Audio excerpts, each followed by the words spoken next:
بسم اللہ الرحمن الرحیم۔ السلام علیکم ورحمۃ اللہ وبرکاتہ۔ صفانہ بنت حاتم طائی کا واقعہ۔ محترم ناظرین، حاتم طائی کو کون نہیں جانتا؟ اس کی سخاوت کے قصے زبان زد خاص و عام ہے۔ اس کا تعلق مدینہ منورہ سے 400-450 کلومیٹر شمال مشرق جانب موجود شہر حائل کے قریب قبیلہ طے سے تھا۔ اسلام کے خلاف مختلف قبائل سازشیں کرتے رہتے تھے۔ ان کی سرکوبی کے لیے رسول اللہ صلی اللہ علیہ وآلہ وسلم گاہے بگاہے چھوٹے بڑے لشکر ارسال کرتے رہتے۔ قبیلہ طے کی طرف سے حضرت خالد بن ولید کی قیادت میں ایک لشکر بھیجا گیا، کیونکہ اس کی طرف سے کسی وقت بھی حملے کا خطرہ تھا۔ حاتم طائی خود تو فوت ہو چکا تھا اور اب قبیلہ طے کا سردار اس کا بیٹا عدی تھا، جو اسلام دشمنی میں پیش تھا۔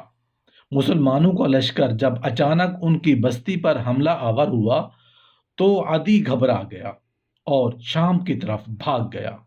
بھاگتے وقت اس نے اپنے بیوی بچوں کو ساتھ لیا، مگر اپنی بہن صفانہ کو وہیں چھوڑ گیا۔ ادھر اسلامی لشکر نے قبیلہ بنی طے کے مردوں اور عورتوں کو غلام اور لونڈیاں بنا لیا، جانوروں کو ہانکا اور مدینہ منورہ لے آئے۔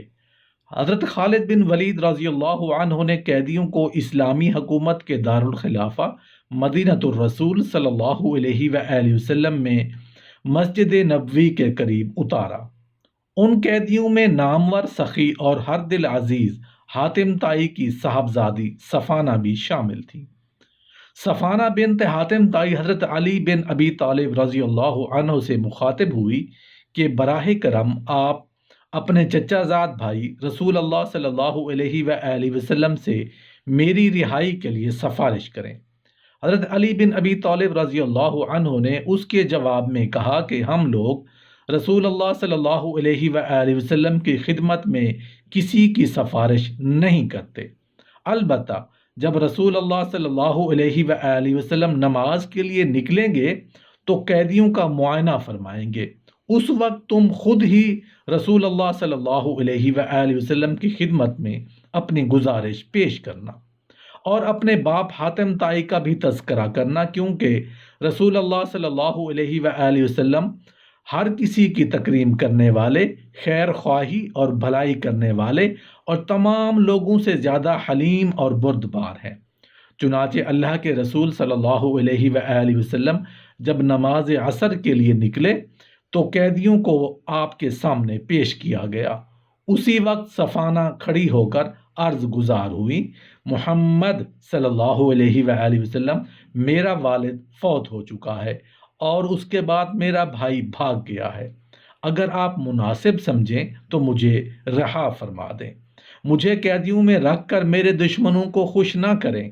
آپ کو معلوم ہے کہ میرا والد اپنی قوم کا سردار تھا، وہ قیدیوں کو آزاد کرتا، ظالموں کو قتل کرتا اور پڑوسیوں کی خیر خواہی اور حفاظت کرتا تھا، بہادروں کی قدر کرتا تھا، ان کی حمایت کرتا تھا، پریشان حال لوگوں کے کام آتا، لوگوں کی مہمان نوازی کرتا، امن و چین کا علم بردار تھا، محتاجوں کی ضرورتیں پوری کرتا اور مصائب کے مارے لوگوں کی مدد کرتا۔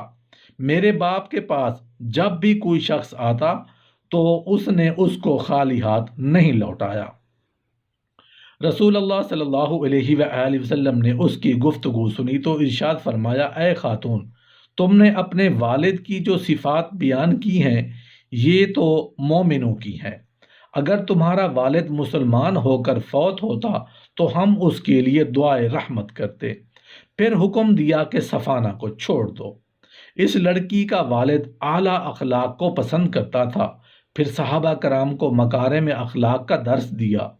اگر کسی قوم کا معزز ذلیل ہو جائے، مالدار محتاج ہو جائے یا عالم جاہلوں میں ضائع ہو جائے تو ان پر رحم کیا کرو۔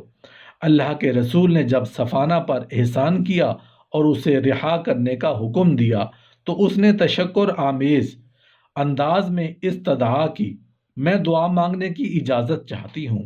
آپ صلی اللہ علیہ وآلہ وسلم نے اجازت دے دی اور ساتھ ہی صحابہ کرام سے کہا کہ ذرا غور سے سنو کہ یہ عورت کیا دعا مانگتی ہے۔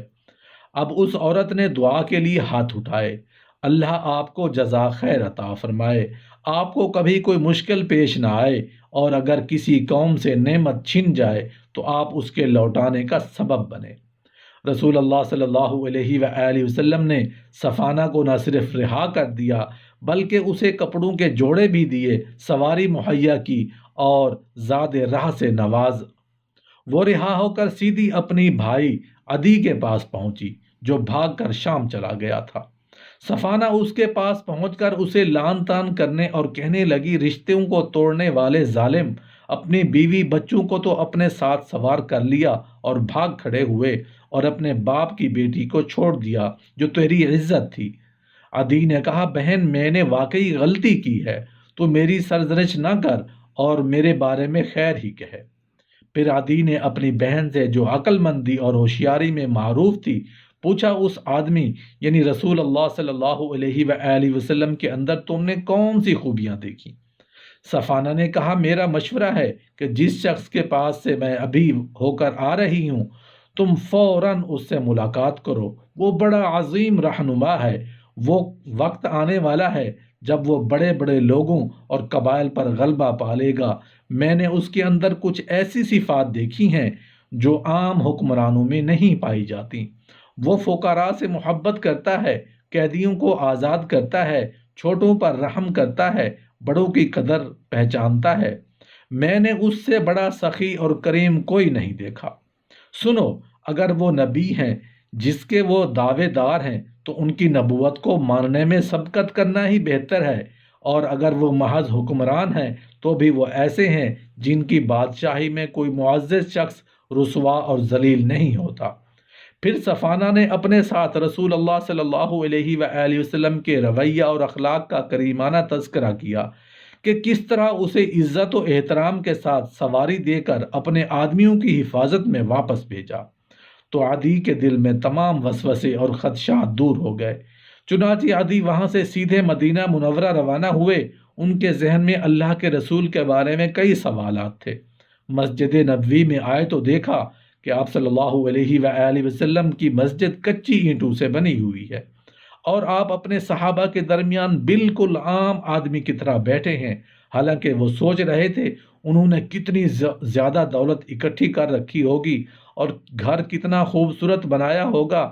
اللہ کے رسول صلی اللہ علیہ وآلہ وسلم نے عدی کا مسجد میں ہی استقبال کیا تو تھوڑی دیر گفتگو کے بعد عدی کے کاندھے پر اپنا مبارک ہاتھ رکھا اور کہا، عدی چلو باقی گفتگو گھر چل کے کرتے ہیں۔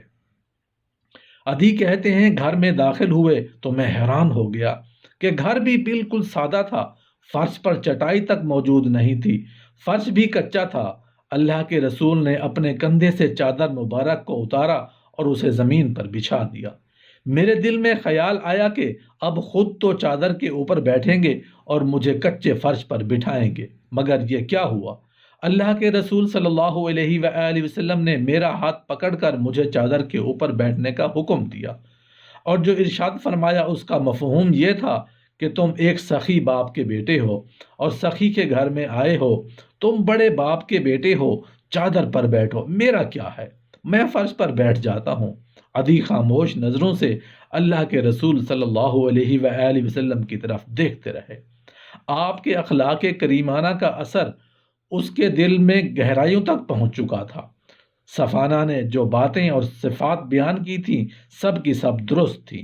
اللہ کے رسول صلی اللہ علیہ وآلہ وسلم نے پوچھا، عدی تم کچھ سوالات کرنا چاہتے تھے، وہ کیا تھے؟ عرض کیا، اب سارے سوالات ختم ہو چکے ہیں، آپ سے ایک ہی گزارش ہے کہ مجھے بھی کلمہ پڑھائیں اور اپنے جان نثاروں میں شامل کریں، اور چند لمحوں کے بعد مسلمان ہو چکے تھے۔ تاریخ ہمیں بتاتی ہے کہ ان کی ہمشیرہ صفانہ بنت حاتم طائی نے بھی اسلام قبول کر لیا۔